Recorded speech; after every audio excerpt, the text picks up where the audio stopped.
Ny fanapahan-kevitra mavoaka ny fitsarana manokana amin'ny sahana ny fifidianana ny zava-mitranga eo amin'ny fiarahamonina malagasy toy ny tany manoro na koa ireo fe-kevitra navoaka tamin'ny fivorian'ny FFKM dia anisan'ireo teboka mametra amin'ny firosona amin'ny fifidianana raha nambaran'Andriamatoa Kotomanantsoa Remy avy eo amin'ny Ankolafy Safy Albert nanambara avy hatrany moa ny tena ny fatokony andraindraikitra ireo kandida ho filoham-pirenena fa tsy tazapotsiny ny toetra raha mitranga ankehitriny.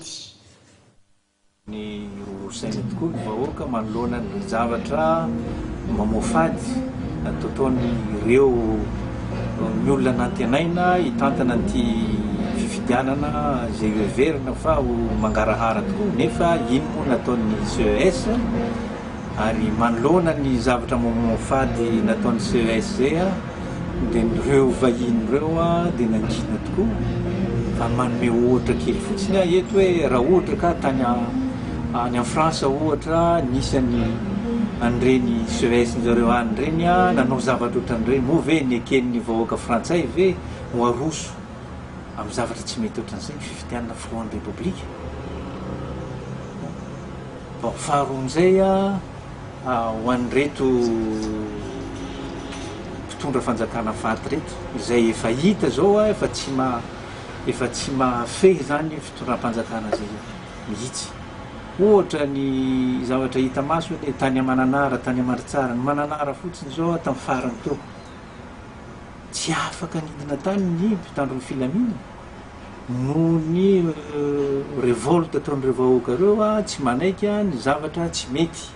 ataon'ny fanjakana ka mba hisaintsaintsika kely amin'izay zavatra zay nge ny toetoetrena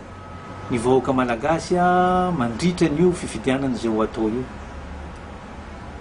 Eto andaniny zay nisy koa le fe-kevitra navoaka ny FFKM be dia be ireo mpizaika atao indrindrandrindra ireo fédéraliste izay mitaky hatrany hatrany mampakapeo hatrany hatrany ny tokony hanaovana zany vote constitutionnel zany alohan'ny fifidianana. Heverintsika ve dia hipetrapotsiny reny izay maro anisa any amin'ny faritra any dia avela le voninany fotsiny zany ny feon'ireny le fitakiana ny anaovana ny vote constitutionnel alohan'ny fifidianana rehetra zay atao. Ka eto dia mba misarika ny saintsika indrindrandrindra moa nareo kandida izay mba niverina fa mba anisan'ny taky voalohany tsy fetezana zao fikarakarana ny zao fifidianana zao manoloana n'iny zavatra mahofady nataon'ny CES nefa nareo